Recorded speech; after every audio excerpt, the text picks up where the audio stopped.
Alright, Corey, thanks for your responses. I only watched one of them, though, and I'm going to respond to it, and then I'll watch part two and probably respond to that as well. Uh, Part one was just too provocative to wait. Um, so I guess, to talk about human morality and human purposes, we've also got to talk about natural purposes, because we are human organisms, and um, in that sense, we have a nature, but we've also got something that makes us different. You know, you could say it's language, you could say it's self-consciousness, uh, though I think there are other animals that are also conscious, maybe not self-conscious. So consciousness isn't completely a human um, uniqueness. It's also natural, but self-consciousness seems, well, unnatural. It seems spiritual. I think, what I'm doing right now, framing myself intentionally and knowing that I'm doing so, recording myself, to upload to YouTube, is something only a human being can do. It's not that nature, it's not that, say, a dog can't recognize being in a certain frame. It's just that the dog can't, slacken the intentional threads, as Merleau-Ponty would put it, in order to intentionally create a new frame. And the human being seems to have indefinite access to this framing capacity. It's not that self-consciousness is something that we always have once we've attained it. It's a very rare and fleeting experience. Think about your average day. How often are you self-conscious? When you are and you're actually in the world and having to interact with others, it usually just gets in the way. So most of the time, if you're actually functioning, you're merely conscious, not self-conscious. To become self-conscious would be to sort of step out of that immediate relation to others. So maybe only when you write do you become truly self-conscious. I wonder what YouTube does. It's obviously a certain type of self-consciousness, different than that which arises while writing, but no less intense, and it seems no less creative. At least has the capacity to be as creative and as culture relevant as writing, especially in our technological age. And I guess when we try to relate natural purposes and human purposes, the danger is that we will say that we will reduce human purposes to natural purposes, and say that the technological exploitation of the earth and of the human itself is just the natural course of things, and that it's leading to some kind of evolutionary progress, and that it must necessarily be what the good is, merely because we're doing it. I don't think that is a good idea, right? It's almost like a social Darwinism. Whatever culture survives is the best because it survived, and it's the reduction of life to mere survival. But see, this is not only a sort of impoverished understanding of humanity, it's an impoverished understanding of nature. Nature itself, whether you're talking about other animals, other very simple organisms like even plants or single-celled organisms, or even just atoms, these holons, or these self-organizing bodies, don't just exist for the sake of mere existence. Rather, they want to enjoy existence, and the want is what drives this entelechy, or this evolutionary movement towards more intense enjoyment.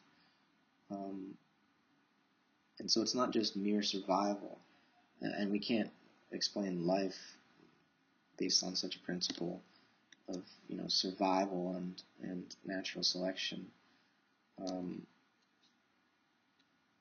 because it just impoverishes our understanding of ourselves and of the universe. But I guess, as you also pointed out, in terms of Aristotle's biology, if we say that human purposes are an extension of the purposes of organisms, it seems as though there must be a maker, a transcendental God that gives us prepackaged purposes, that has designed us, in effect. And I think Aristotle's biology needs to be synthesized with Darwin's transformism or evolutionism. Aristotle's was a fixed, static cosmos. I think not only Darwin's biology, but modern cosmology is evolutionary. The whole of it was and is a process of genesis rather than creation. In other words, rather than the universe having been designed from the beginning in the mind of some all-powerful creator, it seems to have developed and grown itself. This doesn't mean that the original seed wasn't somehow made possible by a creator. It just means that from the moment of being implanted in, the space of possibility, or Plato called it the receptacle, once it's been placed there, the seed then grows in a trial and error sort of haphazard way, where there is creativity and there is, it seems, a progression of some sorts, but there's also destruction, there's regression. And in terms of modern human society and our technophilia, the question, and it's one that I'm constantly troubled by, is whether this is in some sense a fall, or in some sense genuine progress. Certainly we're experimenting in such a way that this progress is unsustainable, but it appears that we're looking for something we haven't yet found. Ray Kurzweil calls it the technological singularity, when machines become as intelligent as humans. And we think we would know what machine intelligence looks like, and so there's also suppositions involved in just mentioning the idea of artificial intelligence. In all likelihood, we wouldn't recognize it when it arose, so it may have already arisen. And I think to a large extent we are already cyborgs, just by virtue of this exchange now. But anyone that has a cell phone, we're all in a relationship with machines such that much of our cognitive activity requires, or at least involves them, and I would really say requires them. And I became self-conscious just then about this medium, and how it creates not only myself as a subject, but a community of other mediated subjects. This creates an environment for us, right? And I don't think we can assume its purposes are neutral, or its moral implications are neutral. We often say technologies are in and of themselves neither good nor evil. Depends who uses them, right? But see, if most of our cognition already depends upon these machines, and even think of language itself as the first machine, the first augmentation of our own endogenous organismic ability to think.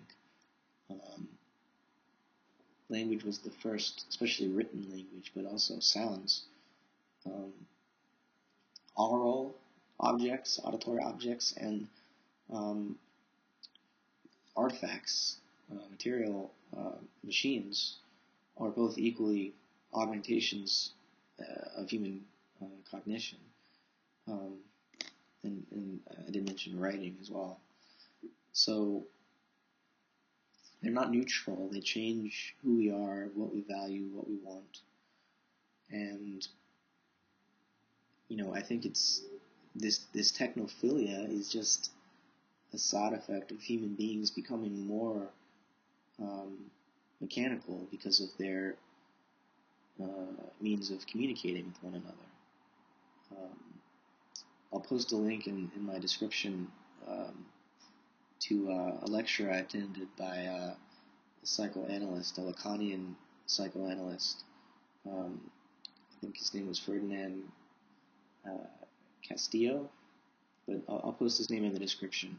He talked about digital hysteria and the way in which the human psyche has become digitized due to these social networking technologies, and it's kind of frightening.